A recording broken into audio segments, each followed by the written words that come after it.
자리에서 일어나셔서 사도신경으로 우리의 신앙을 고백하며 영과 진리로 예배드리겠습니다. 나는 전능하신 아버지 하나님 천지의 창조주를 믿습니다. 나는 그의 유일하신 아들 우리 주 예수 그리스도를 믿습니다. 그는 성령으로 잉태되어 동정녀 마리아에게서 나시고 본디오 빌라도에게 고난을 받아 십자가에 못 박혀 죽으시고 장사된 지 사흘 만에 죽은 자 가운데서 다시 살아나셨으며 하늘에 오르시어 전능하신 아버지 하나님 우편에 앉아 계시다가 거기로부터 살아있는 자와 죽은 자를 심판하러 오십니다. 나는 성령을 믿으며 거룩한 공교회와 성도의 교제와 죄를 용서받는 것과 몸의 부활과 영생을 믿습니다. 아멘.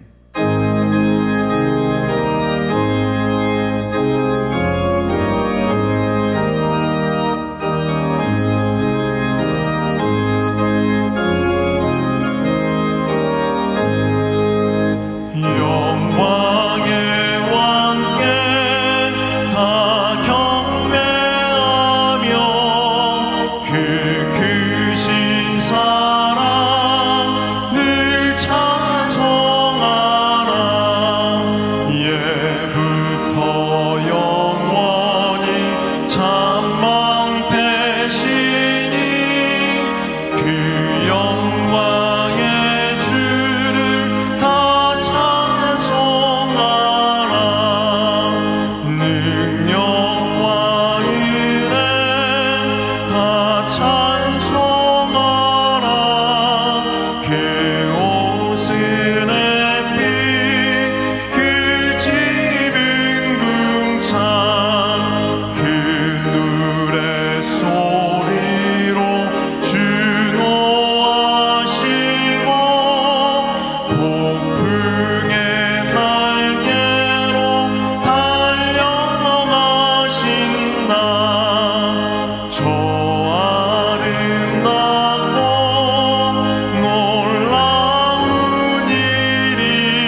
오늘 우리에게 주시는 하나님의 말씀은 마태복음 1장 23절입니다.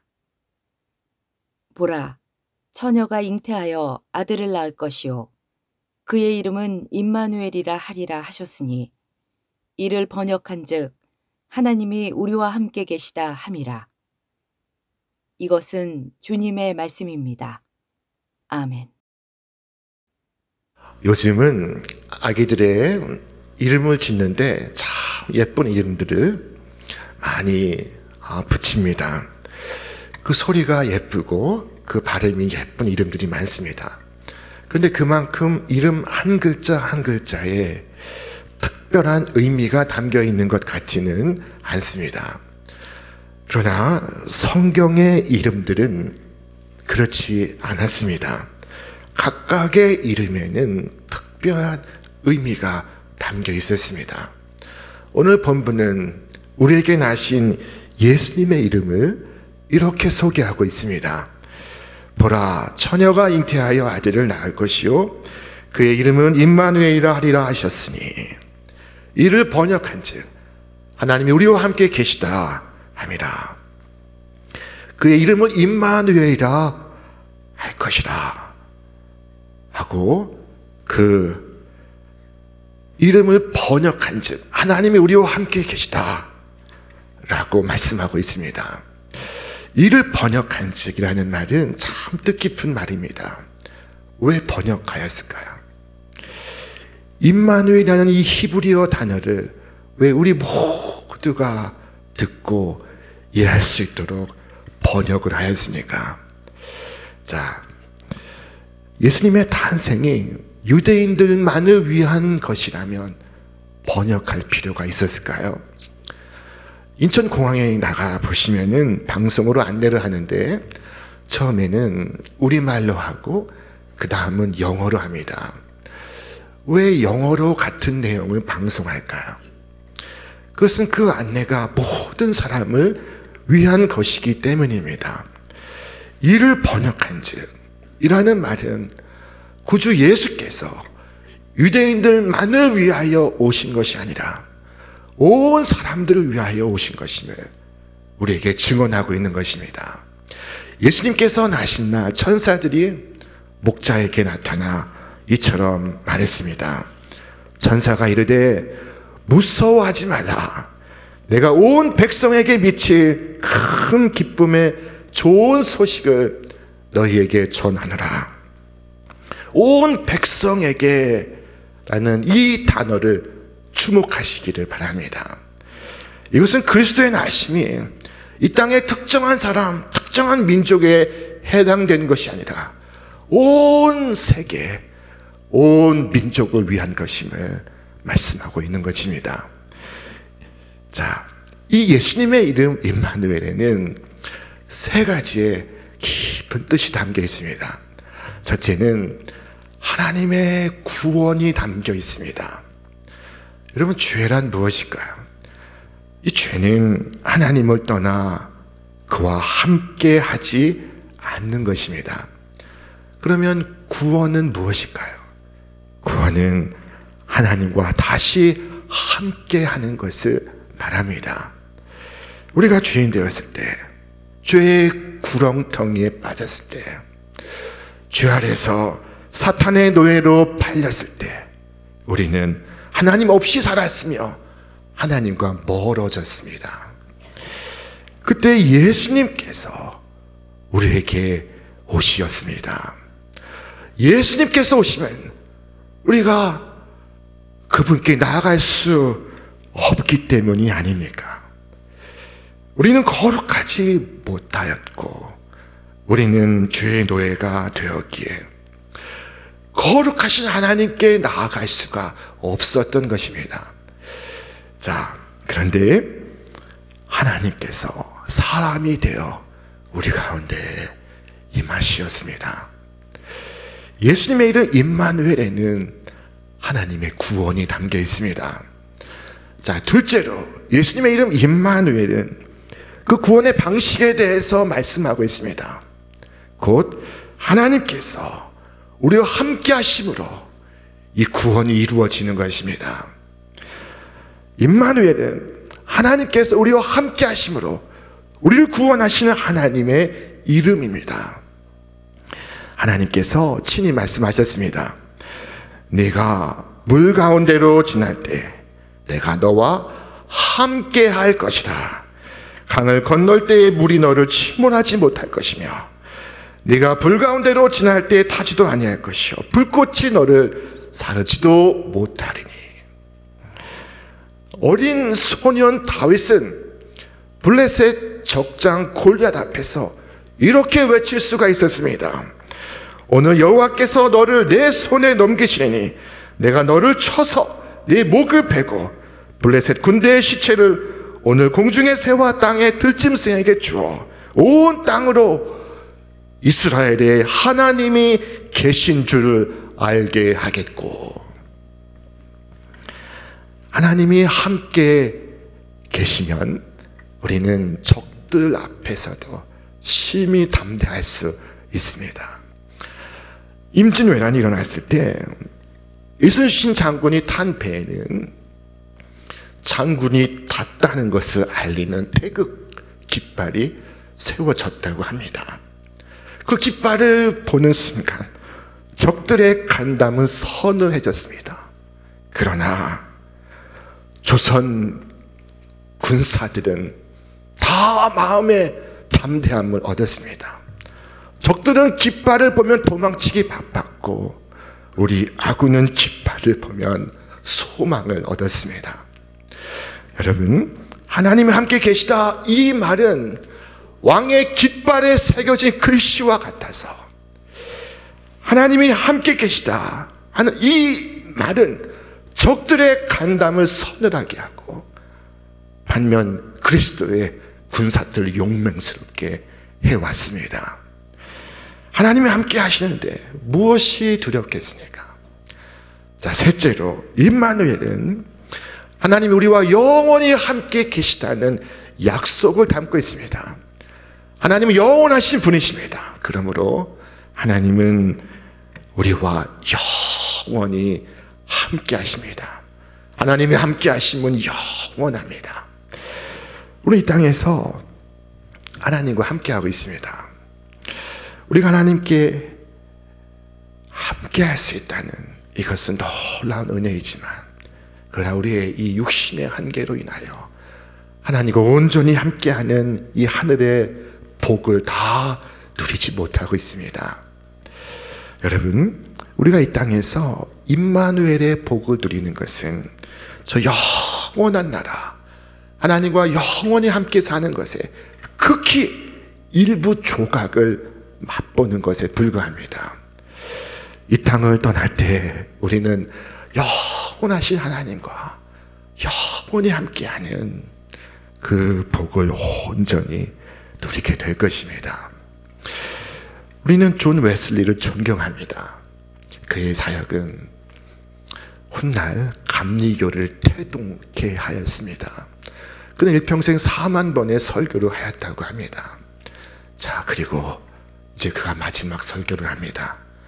그의 마지막 설교는, 그의 마지막 증언은 그의 침상에서 이루어졌습니다. 그의 자녀와 그의 손자들이 다 모였습니다. 웨슬리는 숨을 가다듬고 그리고 마지막 말을 전하기 위해 자리에서 앉아 섰습니다. 자, 그때 그는 무엇을 말했을까? 그는 한 문장을 말했습니다. 가장 좋은 것은 하나님이 우리와 함께 계시는 것이다. 이것은 그의 4만 번의 설교의 결론이었습니다. 그는 두 손을 높이 들고 하늘을 향하여 다시 한번 힘주어 말했습니다. 가장 좋은 것은 하나님이 우리와 함께 계시는 것이다. 그리고 숨을 거두었습니다. 그의 마지막 말은 우리 가슴 속에 살아있습니다. 가장 좋은 것은 하나님이 우리와 함께 계시는 것입니다. 여러분, 하나님이 우리와 함께 계시니 여러분도 하나님과 함께 있기를 바랍니다. 하나님과 나 사이에 다른 중재자가 필요치 않습니다. 하나님 당신이 나에게 다가오셨기 때문입니다. 하나님은 고단한 인생의 길을 시작하는 야곱에게 나타나 말씀하셨습니다.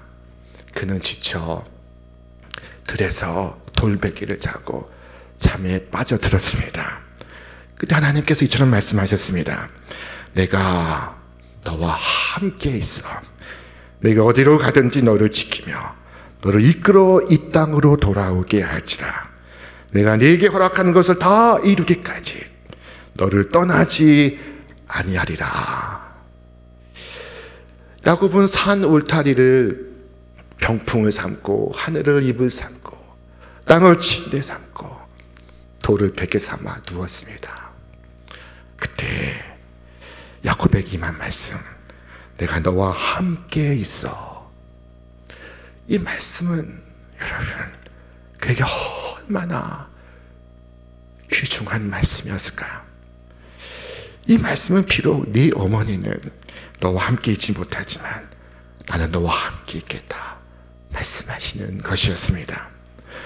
여러분 혹시 집을 떠나 먼 길을 내일이면 가야 하는 사람이 있습니까? 내일이면 먼 길을 떠나 이민을 가는 분이 있습니까? 먼 타국으로 유학을 가는 분이 있습니까? 여러분 그렇다면 내가 너와 함께 있어 하는 이 말씀을 붙잡으시기를 바랍니다. 하나님의 언약은 변하지 않습니다. 하나님의 약속은 흔들리지 않습니다. 어떤 사람은 오늘은 사랑했다가 내일은 미워하시는 하나님을 믿습니다. 오늘은 용서하시고 내일은 정죄하시는 하나님을 믿습니다. 그러나 내가 믿는 하나님은 그런 하나님이 아닙니다.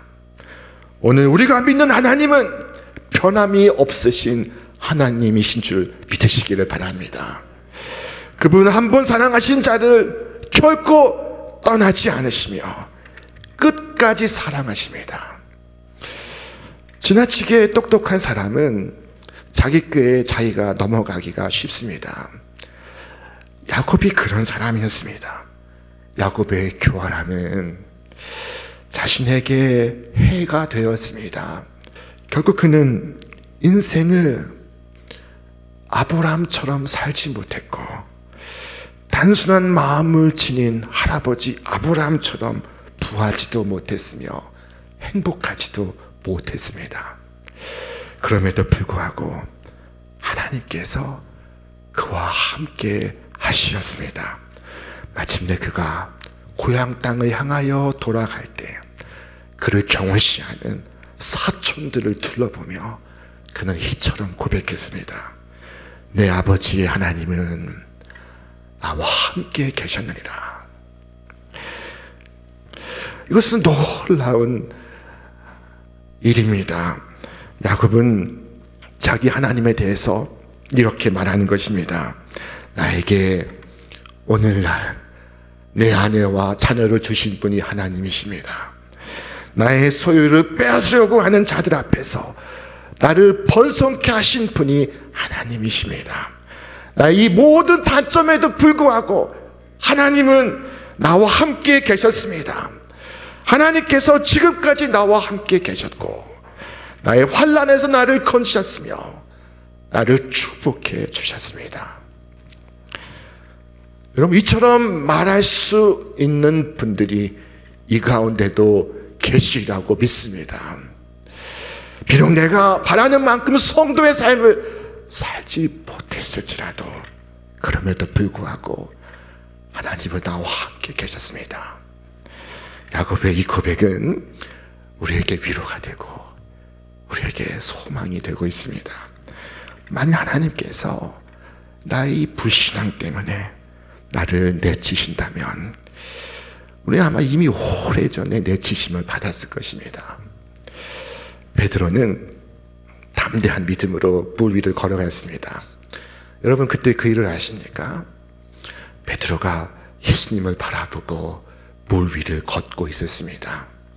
그런데 그때 저 세상에서 불어오는 바람에 그가 흔들리기 시작했고 그의 몸은 그 순간 물속으로 사정없이 빠져들어가기 시작했습니다. 자, 그때 주님께서 그를 포기하시고는 말씀하시기를 너는 죽어 마땅하다. 너의 불신앙대로 네게 이루어질지어다 라고 말씀하셨습니까? 그렇지 않습니다. 그런 말은 단 한마디도 없습니다. 주님께서 즉시 손을 내밀어 그를 붙잡아 이르시기를 믿음이 적은 자야 왜 의심하였느냐 하셨습니다. 여러분, 이와 마찬가지로 여러분이 의심하고 무서워함으로써 주님을 근심하게 했다 해도 물론 그것은 부끄러워 마땅해야 할 일이지만 그럼에도 불구하고 주님은 여전히 여러분을 버리지 않으심을 믿으시기를 바랍니다. 여러분, 여러분의 허물을 기억하고 여러분의 지난 죄를 기억하고 마음이 무거울 때 하나님께서 여러분을 떠났다고 생각지 마시기를 바랍니다. 하나님께서 여러분으로 여러분의 죄를 고백하게 하시고 여러분으로 겸손케 하신 것은 하나님께서 여전히 여러분과 함께 계시다는 것을 증거하고 있습니다. 계속해서 하나님을 믿고 계속해서 그의 말씀을 순종하시기를 바랍니다. 야곱은 자신의 생을 마감할 때가 되자 더욱 하나님께서 자신과 함께 하셨다는 사실을 깊이 절감했습니다. 마지막 순간 그는 자녀 손들을 불러놓고 이처럼 마지막 축복을 합니다. 이스라엘이 요셉에게 또 이르되 나는 죽으나 하나님이 너희와 함께 계시사.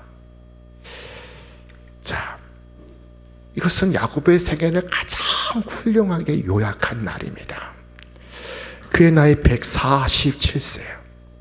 그는 나이가 많아 쇠약해져 있습니다. 그의 시간이 얼마 남지 않았습니다. 그런 그가 지팡이를 짚고 이듬해를 살아갈 자녀들을 축복하고 있습니다. 그는 힘이 소진해서 눈이 희미해져서 어디에 손자 에브라임이 있고 어디에 손자 므낫세가 있는지 분간하지를 못합니다. 자, 그의 신체의 대부분이 기능하지 못하고 있습니다. 그런데 그가 무슨 힘으로 축복하고 있는 것입니까? 그가 축복하는 바가 무엇입니까? 이스라엘이 요셉에게 또 이르되 나는 죽으나 하나님이 너희와 함께 계시사 너희를 인도하여 너희의 조상의 땅으로 돌아가게 하시려니와. 야곱은 하나님의 임마누엘의 언약을 들어 그의 자녀 손들을 축복하고 있습니다. 그들을 위해 기도하면서 하나님께서 그들과 함께 하시사 그들을 위하여 이루실 장차 좋은 일에 대하여 말하고 있습니다. 그의 마지막 이 고백은 하나님을 영화롭게 하고 있습니다. 그의 마지막 이 고백은 하나님을 향한 그의 감사요, 그의 찬송이었습니다. 믿음의 부모는 이렇게 임마누엘의 축복을 유산으로 남깁니다. 부모가 자녀에게 물려줄 참된 유산은 하나님이 그들과 함께 계시라는 축복이며 변하지 않는 임마누엘의 약속입니다. 여러분, 죽음의 순간은 지금과 같지 않을 것입니다.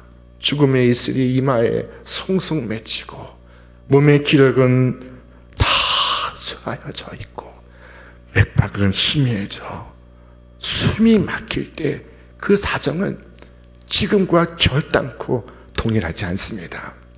자, 그때 여러분 그 순간 야곱처럼 말할 수 있겠습니까? 나는 죽으나 하나님이 너희와 함께 계시사. 위대한 야곱은 내가 없어서 너희들은 어떻게 하나 걱정하지 않습니다. 그는 말했습니다. 나는 죽으나 하나님의 너희와 함께 계시사. 그는 자녀들을 임마누엘의 하나님께 맡기고 있습니다. 그가 그 자신을 맡겼듯이 그의 사랑하는 자녀들을 하나님의 손에 맡기고 있습니다. 영원하신 하나님의 언약에 맡기고 있습니다. 변하지 않는 하나님의 약속에 맡기고 있습니다.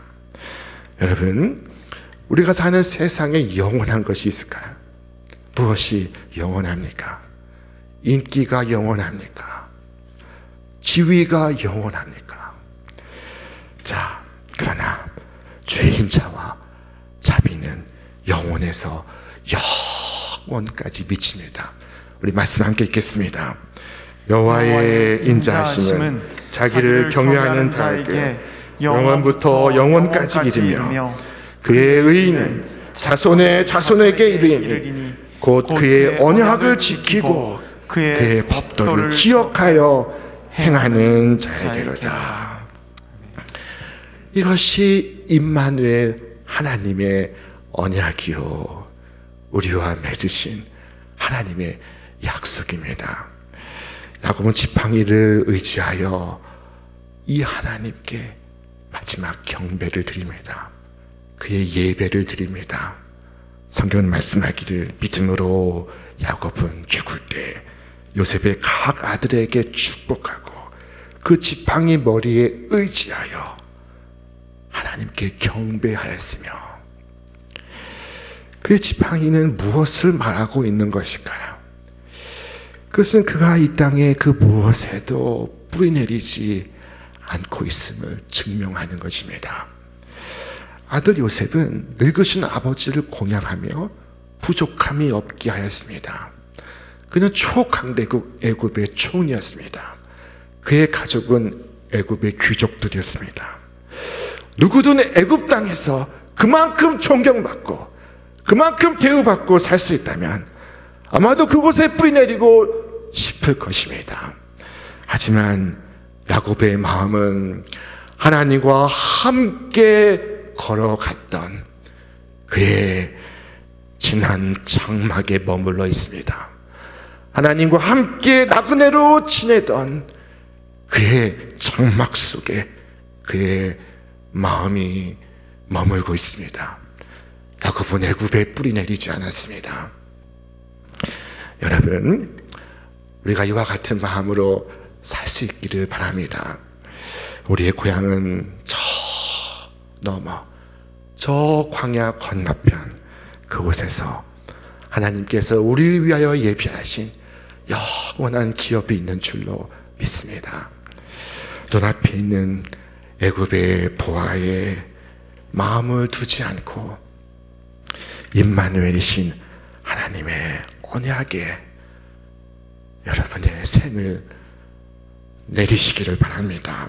손에 지팡이를 잡고 임마누엘 하나님과 함께 믿음으로 이 땅을 걸어가시기를 바랍니다. 이 땅에 살면서 이 땅에 얽매여 종국에는 종처럼 살지 않고 임마누엘 대신 주 예수와 함께 이 땅을 걸어가는, 이 땅에서 저 천국을 미리 맛보는 저와 여러분 다 되시기를 주님의 이름으로 축원합니다. 임마누엘 대신 주님의 그 크신 은혜가 저와 여러분의 생애 속에 영원히 함께 하시기를 주님의 이름으로 축원합니다. 축원합니다.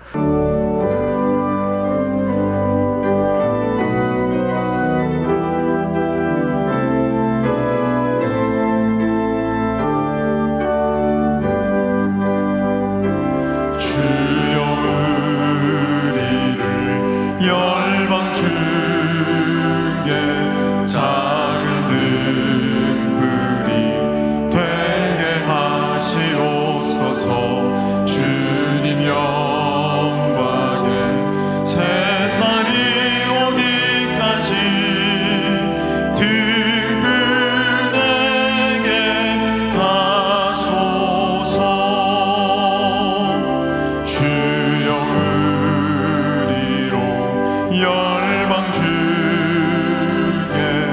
주의 복음을 전파하게 하소서. 주님의 구원 만민이 오기까지 전파하게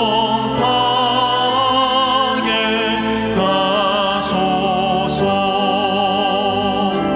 주여 우리로 열방 중에 기쁜 찬송을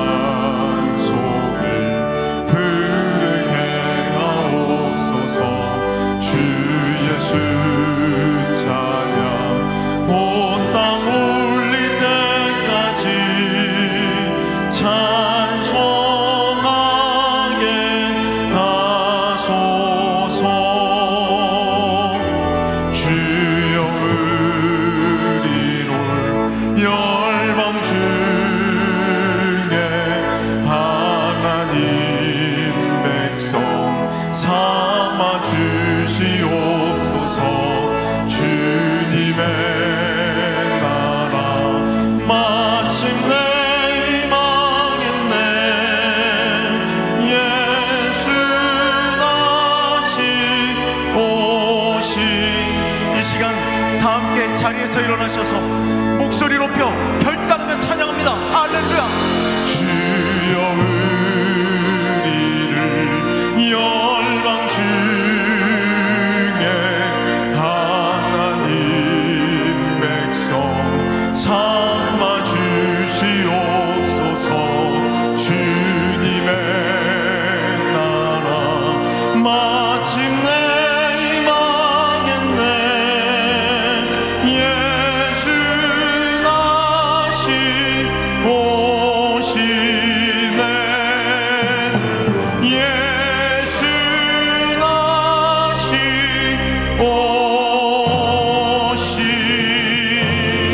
오시네.